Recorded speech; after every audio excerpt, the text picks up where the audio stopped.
Assalamualaikum warahmatullahi wabarakatuh. Perkenalkan, nama saya Nasya Zahira dari Pendidikan Biologi A dengan NIM 13046206. Kali ini saya akan membuat video ringkasan tentang integrasi nasional. Di sini ada pokok bahasan yang akan kita bahas. Yang pertama itu tentang pengertian integrasi nasional, jenis-jenis integrasi nasional, terus ada aspek integrasi nasional, pentingnya integrasi nasional dan contoh kasusnya. Nah, yang pertama, integrasi nasional berasal dari kata integrasi dan nasional. Integrasi berarti memberi tempat pada keseluruhan. Nah, dalam Kamus Besar Bahasa Indonesia, integrasi berarti melebur menjadi satu kesatuan, dan kata nasional berasal dari kata nation dalam bahasa Inggris, yang berarti bangsa sebagai suatu persekutuan hidup manusia. Nah, selain tadi kita ada menurut Kamus Besar Bahasa Indonesia, di sini saya akan mengambil pengertian integrasi nasional menurut para ahli. Di sini ada menurut Rana 2010, integrasi nasional adalah perwujudan identitas bersama di antara warga negara. Artinya, meskipun kita berbeda kasta, agama, dan daerah, serta bahasa yang berbeda, kita tetap mengakui fakta bahwa kita semua adalah satu. Di antara sekian banyak pendapat para ahli yang menafsirkan konsep integrasi nasional, dapat ditemukan suatu fakta umum bahwa integrasi berarti keterpaduan, pembaharuan, secara menyeluruh baik unsur-unsurnya maupun segi-seginya. Selanjutnya, itu ada jenis-jenis integrasi nasional. Yang pertama itu ada integrasi bangsa. Integrasi nasional atau bangsa mengacu pada penyatuan budaya yang berbeda dan kelompok sosial menjadi satu kesatuan wilayah dan pembentukan identitas sebagai kelompok nasional.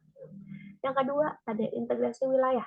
Integrasi regional atau wilayah mengacu pada masalah pembentukan pemerintahan pusat negara atas unit-unit sosial yang lebih kecil yang terdiri dari kelompok-kelompok sosial budaya tertentu. Dan yang ketiga, itu ada integrasi elit massa. Integrasi elit massa menunjukkan pada masalah penghubungan antara pemerintah dengan yang diperintah, mendekatkan perbedaan-perbedaan mengenai aspek aspirasi dan nilai pada kelompok elit dan massa. Dan selanjutnya yang keempat itu ada integrasi nilai. Integrasi nilai berarti kesepakatan tentang nilai minimum yang diperlukan untuk menjaga tatanan sosial. Dan yang terakhir itu ada integrasi perilaku. Integrasi perilaku mengacu pada terciptanya perilaku yang terintegrasi dan diterima untuk mencapai tujuan bersama. Selanjutnya, ini ada 3 aspek integrasi nasional. Nah, dalam kehidupan nyata nasional, integrasi nasional terbagi menjadi 3 aspek, yaitu ada aspek politik, aspek ekonomi, dan juga sosial budaya. Nah, kita akan membahas aspek politik yang terlebih dahulu.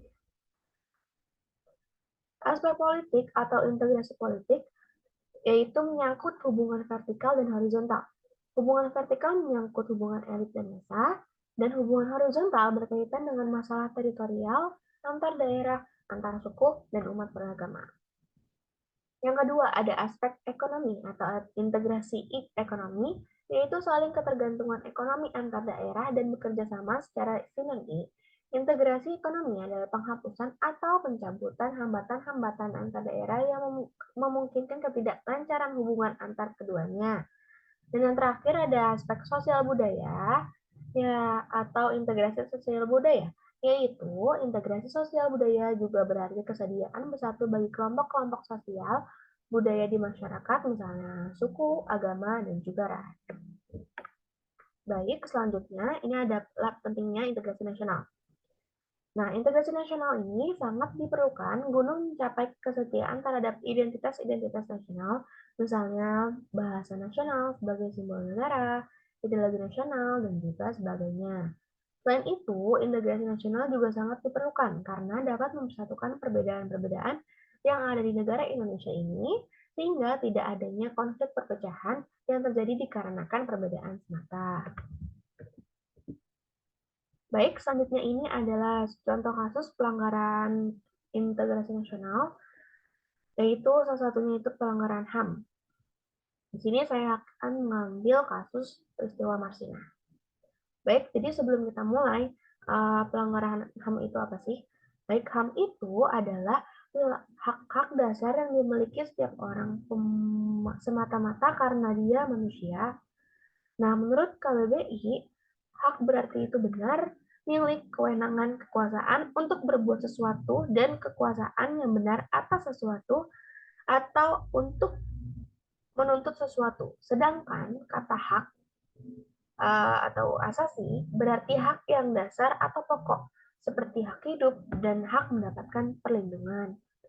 Nah, di sini peristiwa Marsina ini, oke baik, jadi kita akan langsung masuk ke peristiwa Marsina. Marsina merupakan buruh di PT Catur Putra Surya atau CPS, yaitu sebuah pabrik pembuat jam yang berada di Porong, Sidoarjo, Jawa Timur. Nah, semasa hidupnya, si Marsina ini dikenal sebagai vokal untuk menyuarakan hak-hak kaum buruh.